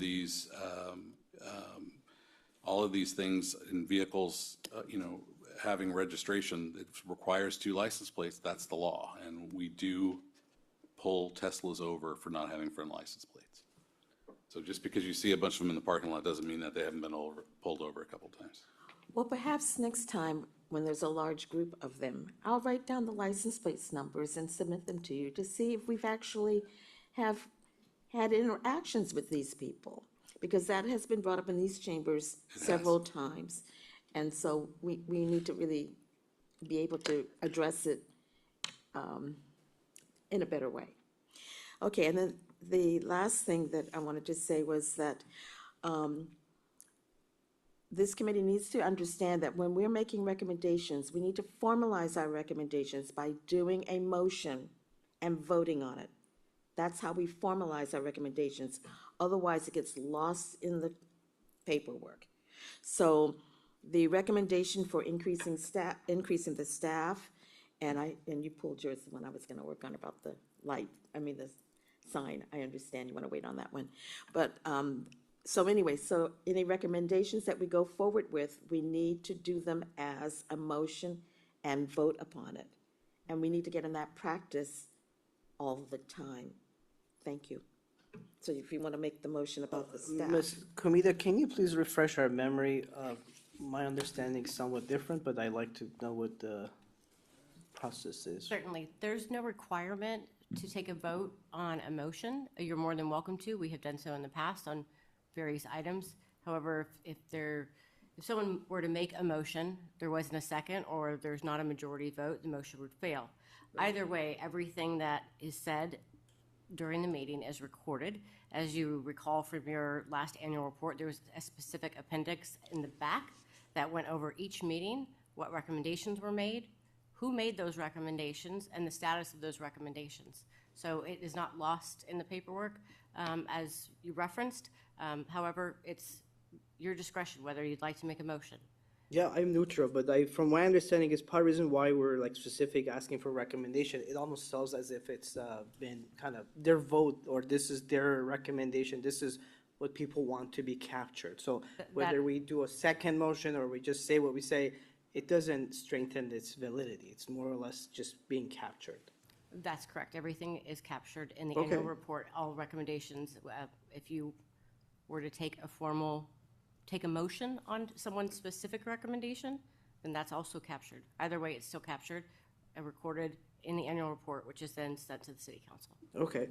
Member Valdez?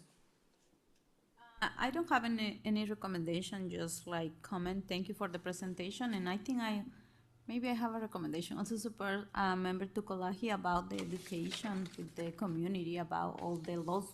We know how to drive and all of that, but maybe we need like a refreshment of all the laws and the new speed limits, for example, that we have now. Thank you. Thank you.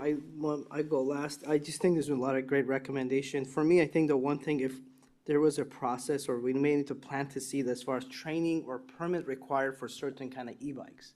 I think anybody can get on an e-bike, order it. I know there's some criteria as far as throttles and speed, but some kind of a training course.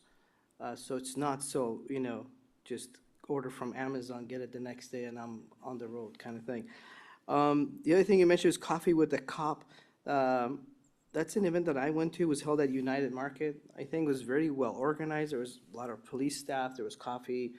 But I would like to see more attendance. I'm not sure, maybe we can announce it more on social media or have more of a public announcement where we can invite people to come and speak with our police officers. So that's my other recommendation. Other than that, I think we are at the end of our committee. It's 7:59. And Assistant Manager, City Manager, did you want to make a comment? No? Okay, adjourn. Thank you. Guys, I would like to say something. Yeah? For everybody, I would like to invite you on June 24, Voces del Canal with our community. We are going to for 1 hour, Aguas Frescas with the police is the name, because we like to the community be more comfortable with the police. And we